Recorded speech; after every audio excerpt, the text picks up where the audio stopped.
लेकिन जब अनहोनी की बात कर ही रहे हैं तो पाठशाला में एक पूरे देश को गायब कर देने वाले बच्चों का चक्कर। ऐसा ताकतवर देश जिसे रोकने के लिए दूसरे विश्व युद्ध के दौरान अमेरिका को परमाणु बम चलाना पड़ा था, ऐसा देश जो दुनिया की तीसरी बड़ी अर्थव्यवस्था है, उस देश पर गायब होने का खतरा मंडरा रहा है और इसकी वजह होंगे बच्चे। आज उसका चर्चा।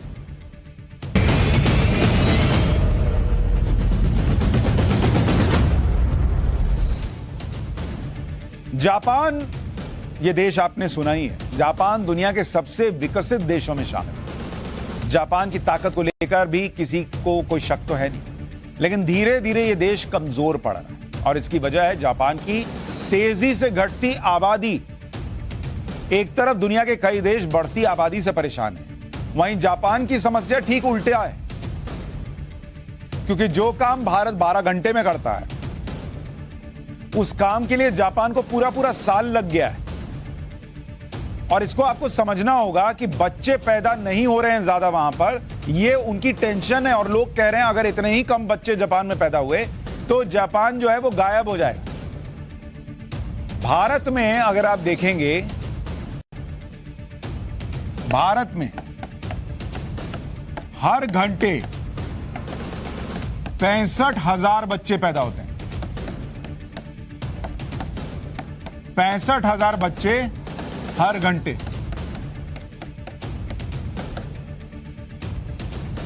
और 12 घंटे में कितने होते हैं? 12 घंटे में 7,80,000 बच्चे।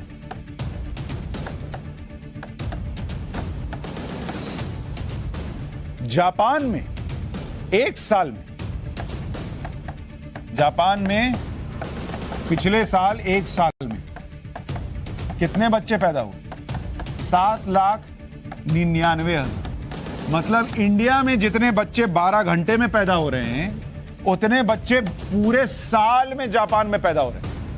पूरे साल में हमारे यहां 12 घंटे में जितने बच्चे पैदा होते हैं, उतने के करीब पूरा साल लग जा रहा है जापान को बच्चा पैदा करने।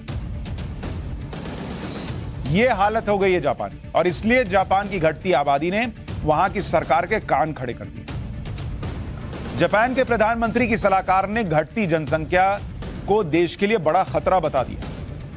उन्होंने कहा कि अगर बर्थ रेट घटती रही, मतलब बच्चे कम पैदा होते रहे, तो जापान गायब हो जाएगा भाई, बचेगा ही नहीं। घटती जनसंख्या की वजह से जापान को भारी नुकसान का सामना करना पड़ेगा। देश की आर्थिक ताकत बर्बाद हो जाएगी, सामाजिक सुरक्षा प्रणाली ध्वस्त होगी और सुरक्षा बलों के लिए पर्याप्त भर्तियां नहीं होंगी। यह एक भयानक बीमारी है। हम यहां परेशान हैं कि जनसंख्या नियंत्रण कानून कब आएगा, वो परेशान है कि वहां लोग बच्चे कम पैदा कर रहे हैं। कह रहे हैं ये बीमारी है कि लोग कम बच्चे पैदा कर रहे हैं। जापान की सरकार ने पिछले दिनों जनसंख्या के जो आंकड़े जारी किए, उनके मुताबिक जापान में 2022 में वहां के अब तक के इतिहास में सबसे कम बच्चे पैदा हुए। जापान में पिछले 40 सालों में बर्थ रेट लगभग आधा हो गया है। यह जापान की हालत हो गई। 1982 में जापान में 15 लाख बच्चों का जन्म हुआ। यह आंकड़ा 2022 में घटकर लगभग 8 लाख रह गया। 2022 में जापान में 15,82,033 लोगों की मौत हुई, यानी जितने पैदा हुए उससे तो ज्यादा मर गए। इसका सीधा असर देश की कुल आबादी पर पड़ रहा है। स्टैटिस्टिकल ब्यूरो ऑफ जापान के आंकड़ों के मुताबिक 2008 में जापान की आबादी 12 करोड़ 80 लाख थी, जो 2022 में घटकर 12 करोड़ 50 लाख हो चुकी है। मतलब जापान में आबादी घट रही है। जापान की घटती आबादी को ऐसे समझ सकते हैं कि मान लीजिए 2022 में किसी जगह की आबादी 1000 थी, 70 बच्चे पैदा हुए, 100 लोगों की मौत हो गई, यानी आबादी 1000 से घटकर 970 रह गई। और जापान में यही हो रहा है, क्योंकि वहां बर्थ रेट की तुलना में डेथ रेट ज्यादा हो चुका है। एक अनुमान के मुताबिक 2050 तक जापान की आबादी 20% तक घट जाएगी। अब जापान में बर्थ रेट घटने की वजह बता देता हूं। जापान में फर्टिलिटी रेट यानी महिलाओं की प्रजनन दर 1.3 है, जबकि किसी भी देश की जनसंख्या में संतुलन बनाए रखने के लिए फर्टिलिटी रेट का कम से कम 2.1 होना जरूरी है। जापान में बच्चों को पालना बहुत महंगा है। फाइनेंशियल इंस्टीट्यूशन जेफरीज की रिसर्च के मुताबिक 2022 में जापान को बच्चे पालने के लिए दुनिया की सबसे महंगी जगहों में पहला स्थान मिला था।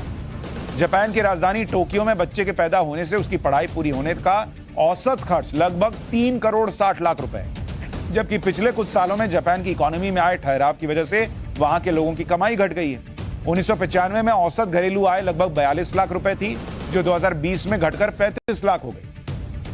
ऐसे में जापान में कमाई और बच्चे पालने का खर्च देखें तो 10 साल की पूरी कमाई एक बच्चे को पालने में खर्च हो जाएगी। और जापान में लिटरेसी रेट 99% है, इसलिए लोग अपनी आर्थिक स्थिति को देखकर बच्चे ही पैदा नहीं करना चाह रहे कि बच्चे पैदा करेंगे तो पालेंगे कहां से। तो बच्चे पैदा नहीं कर रहे, बच्चे पैदा नहीं कर रहे तो आबादी घट रही है, आबादी घट रही है, सरकार टेंशन में, ये तो देश ही खत्म हो जाएगा।